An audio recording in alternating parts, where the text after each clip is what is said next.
We've got 3 Ruppel's Griffon vultures out here. 17-year-old Wednesday, 16-year-old Gomez, and 15-year-old Igor. An easy way to tell them apart is Gomez actually likes to come up quite a bit. Wednesday's a little more shy, and she actually has an amputated wing. She had cancer several years ago. Once that wing was removed though, she's completely fine, and she does keep the boys in their place for sure.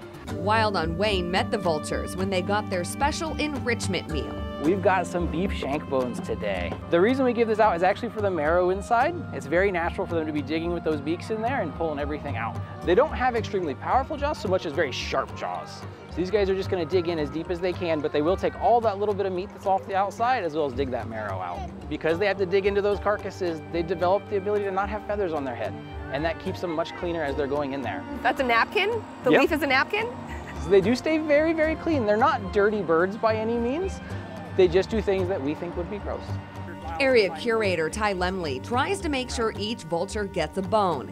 They can be territorial over their food. They will steal. So these guys are big, tough, competitive birds. In the wild, they're gonna feed off a carcass with almost 100, 200 other vultures. So they have to really fight to make their place and get the food they want. Especially when other friends on the zoo's African veldt show up to crash the feeding time.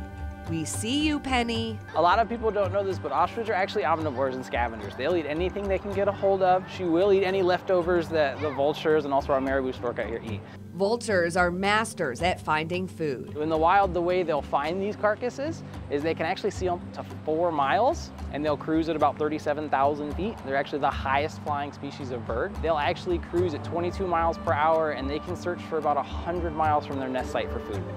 And with this being something that eats dead things, they have extremely strong stomach acid. They can digest just about anything. Anthrax, botulism, doesn't bother them at all. These guys are a huge cornerstone species in the environment. Not only are they the cleanup crew, they're keeping bacteria and viruses out of the environment, but they're also helping these carcasses decompose, and that actually puts the nutrients back in the ground, and it just starts the life cycle all over again. Critical to the ecosystem, but vultures are also critically endangered. Their numbers are declining drastically. They've lost about 97% of their population in the last few decades. In the wild, poachers will poison elephants or rhinos, and farmers will put out decoy carcasses to protect their livestock. But the vultures eat the carcasses full of poison, and then they die too. But the Fort Wayne Children's Zoo is helping in the fight to save the vultures. Vulpro is a group that we partner with. They help raise and rehabilitate vultures in the wild. Coming to the zoo actually is a big thing. We donate funds to Vulpro every year. Igor and Wednesday are also a breeding pair. The zoo hopes to add to the population in the future. We do get eggs from them. Unfortunately, we're still working on them as parents, so they're not quite able to raise their own chicks yet. So we're working on developing our artificial incubation program so we can help contribute to the species.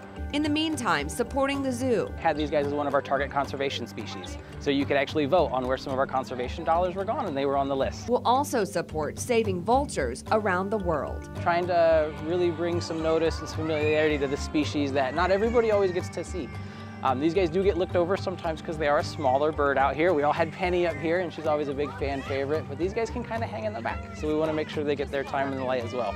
Even if an ostrich Penny is still watching. tries to steal a little of that light. She's always ready for snacks.